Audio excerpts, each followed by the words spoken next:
La mayor parte de las muertes, se estima que hasta el 80%, son por ahogamiento.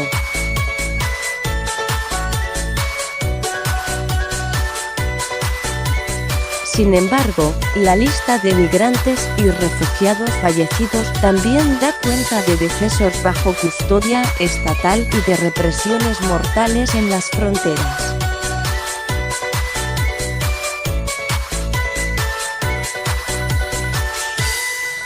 Aquí van 6 historias de las 35.597 documentadas por United for Intercultural Action.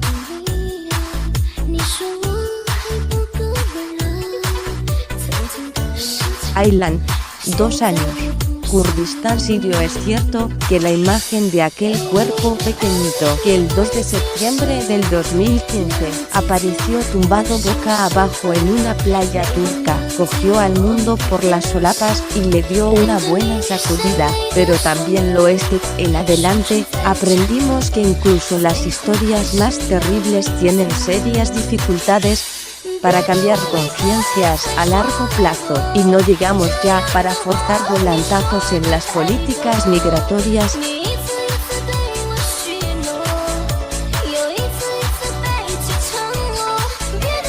El niño se ahogó junto a su hermano y madre cuando intentaban alcanzar la costa griega. Como recordarán, el niño Aylan, que en realidad se llamaba Alan, se ahogó junto con su hermano Galip, de 5 años, y su madre, Rehan, a los pocos minutos de haber salido de madrugada en una barca inflable rumbo a la costa griega, un recorrido de apenas media hora.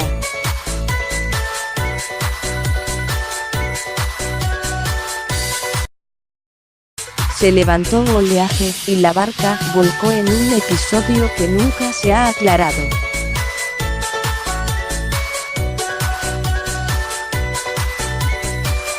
El padre, Abdullah, único superviviente de los kurdi, dijo que el capitán se había echado al agua y lo había dejado a él al frente de un timón indomable.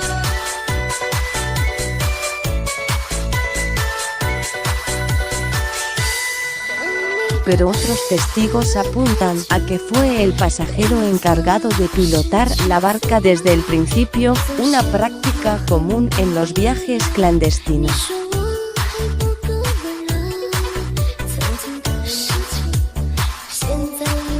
Documento la lista de los 35.597 migrantes muertos. Ver PDF. Fuera como fuese, la historia de los kurdi, originarios de Kobane, obsesión del ISIS, es solo una más entre los miles de refugiados que, malviviendo en Turquía, Abdullah trabajaba 12 horas en un taller textil por menos de 5 euros. Pagaron, como fue su caso,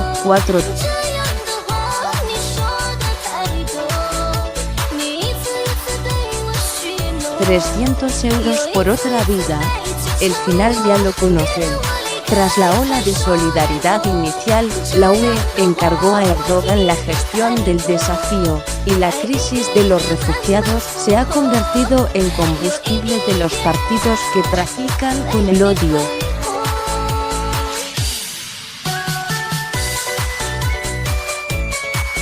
Semira Adamu, 20 años. Nigeria. La nigeriana Semira Adamu tenía 20 años cuando se embarcó en un vuelo rumbo a Berlín para huir de un matrimonio forzado con un hombre que le triplicaba la edad.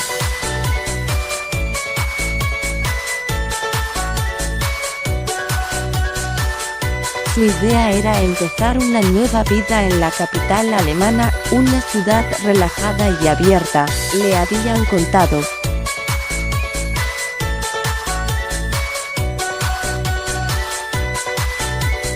Sin embargo, en una escala en Bélgica, fue obligada a bajar y a pedir asilo, según el principio de tercer país seguro, que dice que los solicitantes no tienen por qué iniciar los trámites en el estado de destino, sino que pueden buscar protección en el primer país donde la puedan encontrar.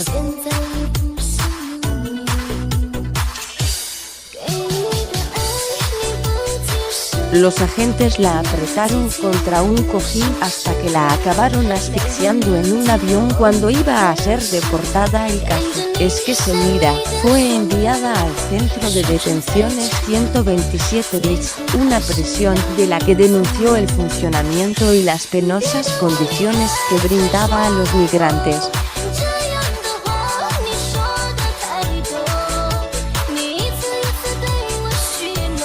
Su solicitud de asilo fue finalmente rechazada y un equipo de policías se encargaron de deportarla el 22 de septiembre de 1998.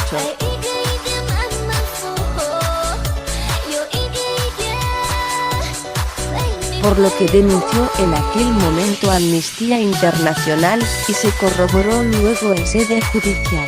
Semira, una vez embarcada y atada de pies y manos, empezó a cantar muy alto para alertar de su situación al resto del pasaje, por si alguien se solidarizaba con ella y aquel avión se quedaba en tierra.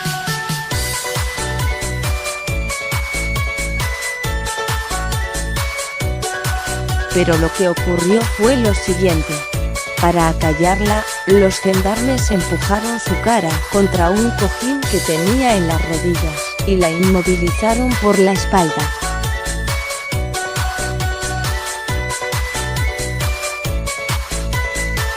Cuando ella empezó a luchar, los policías presionaron más fuerte.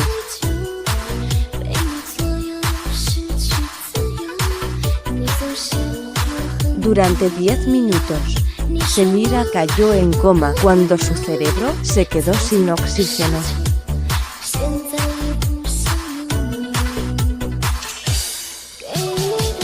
En el 2003, 4 agentes fueron declarados responsables del homicidio.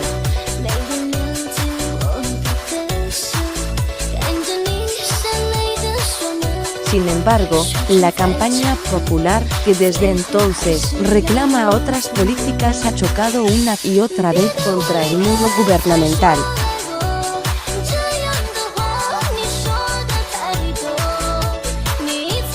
Samba Martínez, 33 años. Congoleña Samba Martínez, de 33 años, partió en el 2010 de la República Democrática del Congo con destino a Francia, donde tenía familiares.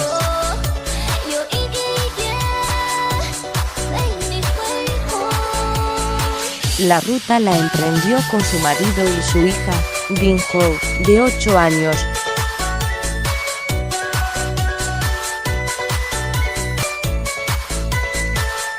Cuando llegaron al monstruo de la frontera española, como tantas otras familias, se separaron y ella logró alcanzar la costa de Melilla en patera.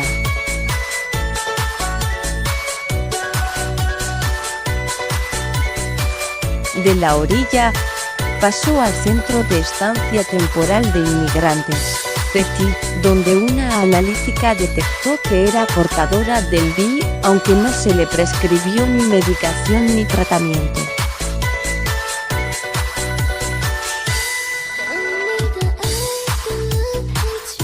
Si se abrió algún expediente médico, tampoco llegó nunca al centro de internamiento para extranjeros de Aluche, Foto, donde permaneció retenida durante 38 días aquejada, según la Cruz Roja, encargada de la atención social, de fuertes dolores de cabeza y prurito en la zona perineal.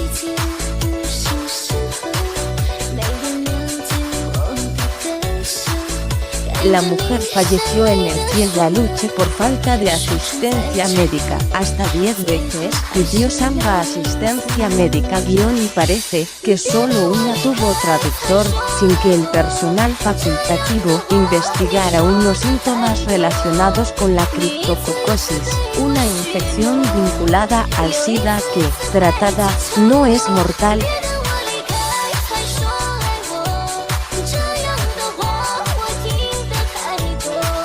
Durante 3 semanas, Samba, convertida en el CIE en la número 3.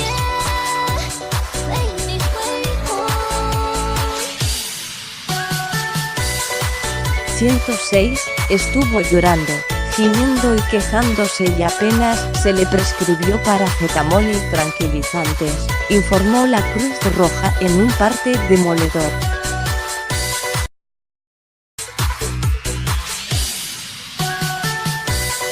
Según el informe, el día antes de su muerte, no podía sostenerse en pie y otras 2 internas la ayudaron a salvar las escaleras hacia el dispensario.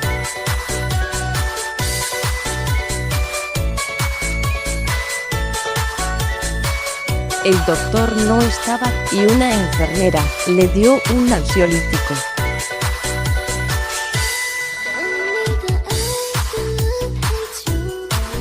Las mismas compañeras la bajaron a la sala.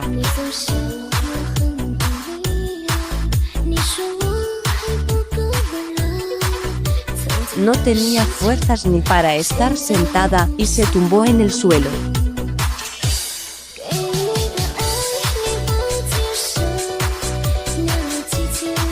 Sin embargo, aún tardaron un día más en trasladarla al hospital.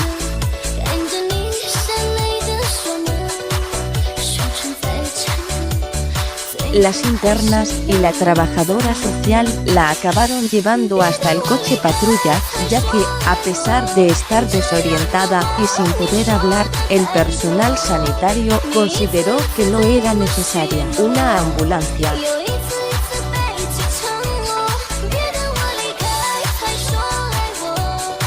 Samba murió el 19 de diciembre del 2011, al poco de ingresar en el 12 de octubre.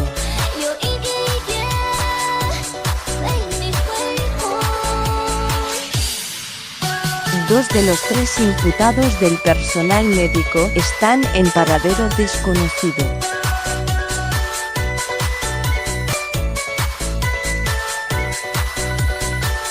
Daryl, Gildar, Amina y Dijwar Rashid, de 3 a 13 años.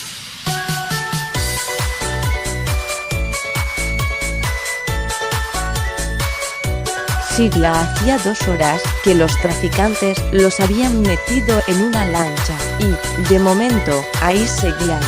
Les habían prometido que, nada más salir, si iban recto y no se desviaban, llegarían a la isla griega de Castellorizo.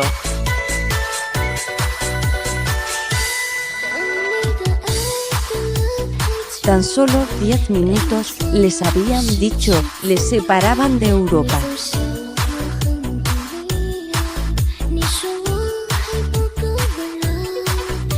Más de 600 niños han muerto ahogados en el mar desde el año 2014.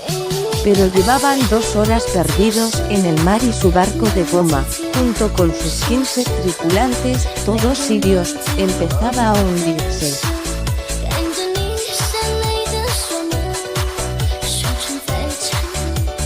Tardó poco en hacerlo.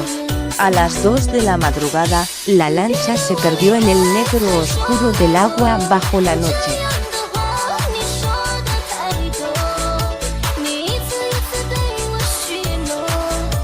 Y con ella, una familia entera. Ya no tenemos nada.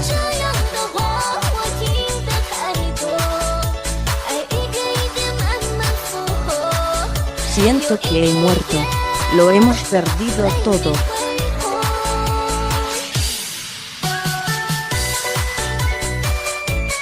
Que Dios nos dé fuerzas para continuar, dijo, después de lo ocurrido. Idris, marido de Zeynep y padre de Daryl, 13, Gildar, 10, Dijwar, 8, y Amina, 3.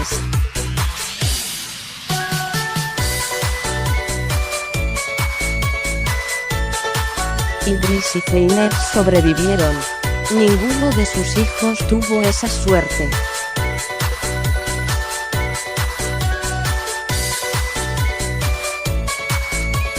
Hacía varios años que la familia había escapado de la zona kurda de Siria en dirección hacia Turquía, donde se habían quedado en la provincia de Hatay, justo en la frontera y en uno de los sitios donde más campos de refugiados hay en todo el país.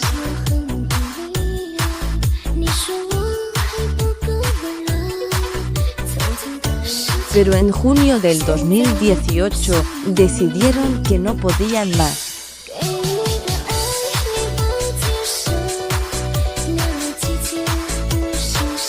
Que su vida dependía de escapar hacia Grecia.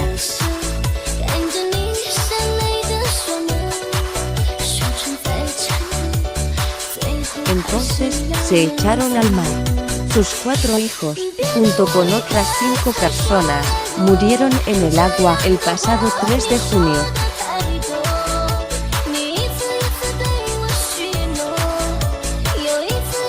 Los traficantes nos metieron en el barco y nos dijeron que nos fuésemos.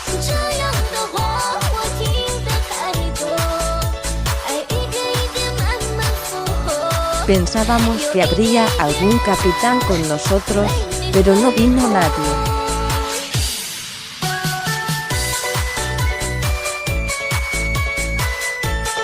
Ninguno de los que estábamos a bordo sabíamos navegar.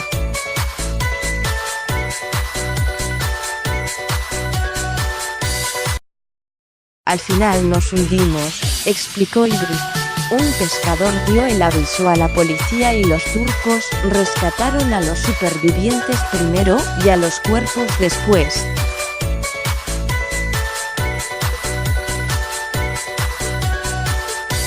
Entre los muertos había 2 niños sirios más, Mohamed Bilal, de 14 años, y Zara Bilal, de 10 años.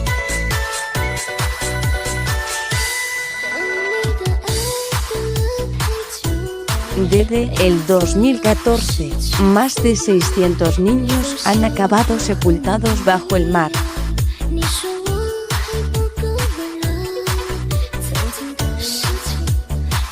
Bikay Lukfirni, 21 años, de Camerún, murió en Tarajal entre material antidisturbios. La foto de Bikay Lukfirni, de 21 años, reposa sobre el mismo televisor desde el que su padre vio la noticia, hace 5 años, sobre un grupo de 14 migrantes que habían muerto de madrugada intentando alcanzar la playa ceutí de Tarajal, entre los botes de humo y las pelotas de goma que lanzaba la Guardia Civil para hacerlos retroceder.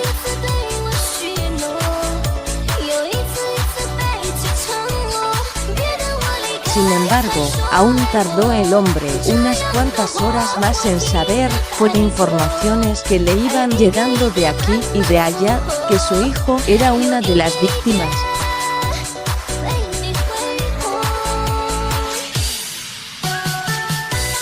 No hubo llamadas de las embajadas, y fueron las organizaciones sociales las que realizaron las gestiones para tratar de unir el nombre de los desaparecidos con los cuerpos que, tras deambular durante días por las aguas fronterizas, fueron sepultados en Ceuta, a las 24 horas de ser localizados, en nichos anónimos.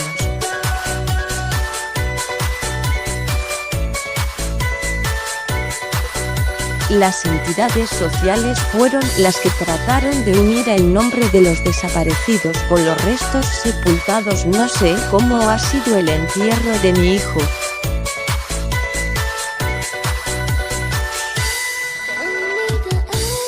Le cubrieron con una sábana blanca, le bendijo un imán o un sacerdote.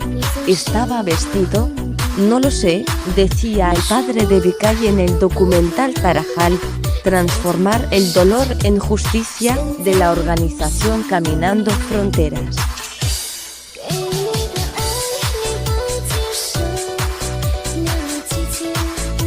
He visto imágenes de zoos europeos en los que se trata muy bien a los leones y los pájaros.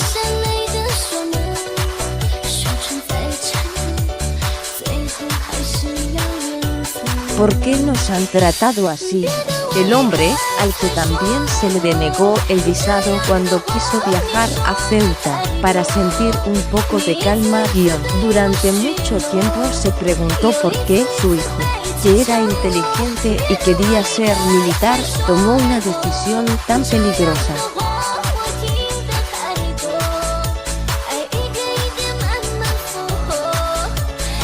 La muerte de su madre, dice, lo dejó abatido.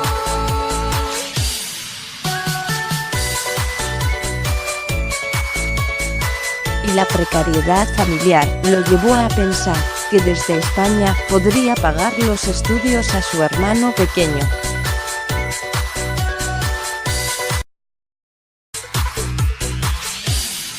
Un apunte.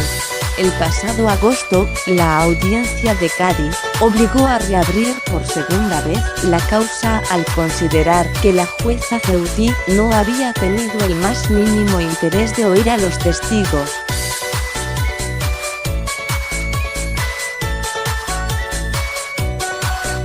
Idrissa Diallo, 21 años. De Guinea-Conakry. Idrissa Diallo, de 21 años, fue encerrado en el Centro de Internamiento para Extranjeros, CIE, de la Zona Franca el 19 de diciembre del 2011, del que nunca salió con vida.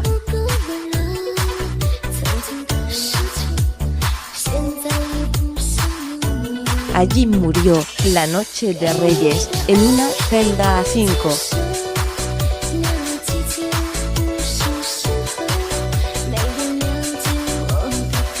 0,000 kilómetros de su casa, por una insuficiencia cardíaca.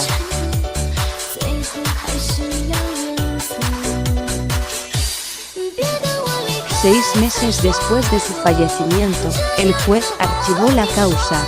Algunos testigos habían alertado de que los servicios sanitarios habían respondido tarde a la llamada de auxilio, pero el magistrado no autorizó que las cámaras del centro arrojaran luz sobre el caso. Luego, un problema técnico del circuito impidió esclarecer las circunstancias del suicidio de Aramis Manukyan.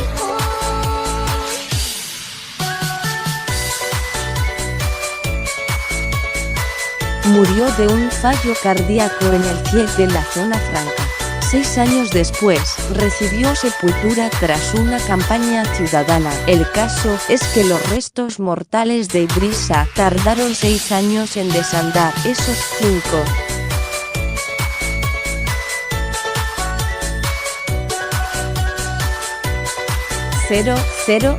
Kilómetros que, tiempo atrás, había emprendido en dirección contraria.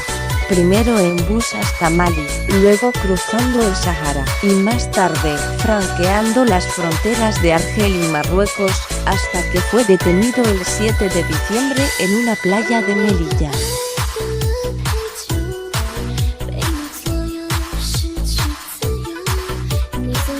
En realidad, su viaje póstumo empezó cuando el diario La Directa localizó sus restos en el nicho anónimo número 516 del cementerio de Montjuïc, donde la administración le dio sepultura, sin la presencia de amistades ni familiares, que habían denunciado no haber recibido una sola llamada de las autoridades españolas.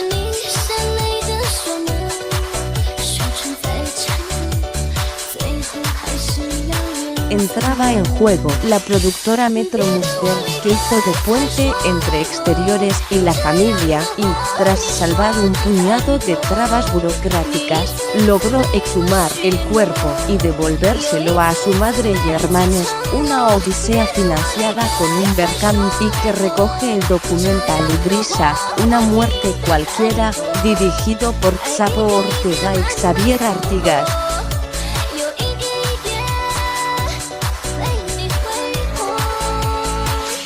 El caso de Idrissa, como el de Samba Martínez, prendió la mecha del movimiento en defensa de los derechos de los migrantes y arrojó luz sobre estos centros que un juez madrileño definió como lugares de sufrimiento y opacidad policial y calificó de peores que una cárcel.